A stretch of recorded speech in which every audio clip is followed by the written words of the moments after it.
Hello les amis, j'espère que vous allez bien. Moi ça va.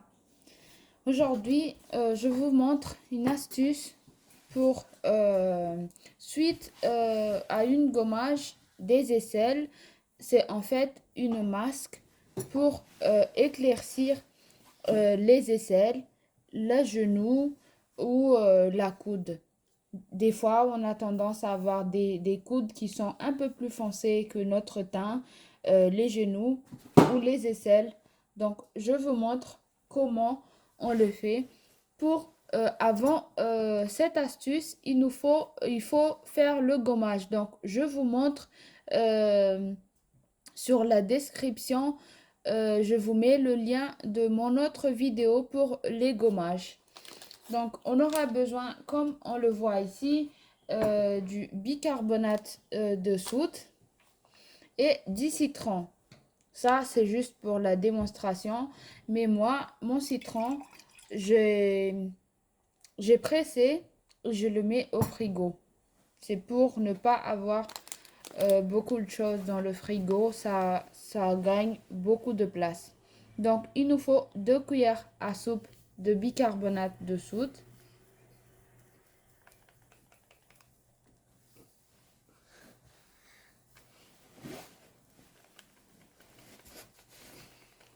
Voilà, ça fait 2. Et on va mettre le citron. Les citrons, on va pas dire combien. On va juste faire en sorte d'avoir une pâte assez lisse, mais pas trop liquide. Il y a la réaction par rapport à la... Quand on met l'acide citrique touche le bicarbonate de soude, ça donne cette réaction. Là, c'est encore trop pâteux. Donc, on va mettre un tout petit peu. Il faut faire attention à ne pas avoir une mélange trop lisse non plus. Parce que ça va couler partout comme on va le mettre sous nos aisselles. Moi, je vous conseille de le faire sous la douche ou avant la douche. Pourquoi? Parce que c'est beaucoup plus mieux pour ne pas salir vos vêtements et pour le rinçage. Donc voilà, on a une pâte assez homogène comme ça. Donc après le gommage, on va appliquer cette mixture sous notre aisselle, le coude ou même l'entrejambe en bas de la partie intime où c'est noir. Donc ça va les enlever. Après le gommage, on applique ça. On le laisse 10 à 20 minutes, les amis.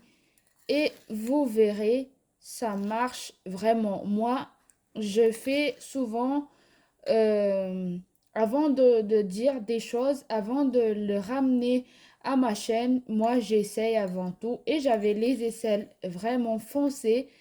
Mais grâce à cette mixture et mon gommage, maintenant, j'ai plus ce problème-là. Donc, dites-moi en commentaire ce que vous pensez, si vous avez essayé ou pas. Et aussi, à ne pas oublier, il faut vérifier si vous n'avez pas de blessure sous les aisselles. Parce que avec le citron, ça va pas être du gâteau si vous avez des blessures. C'est pas bien. Moi, je le fais surtout avant l'épilation. Parce que la réaction après l'épilation, quand tu as après l'épilation, tu supportes pas trop les acides ou les choses comme ça, comme le déodorant après l'épilation, quoi. Donc, moi, je le fais souvent avant l'épilation. Voilà, les amis. Merci.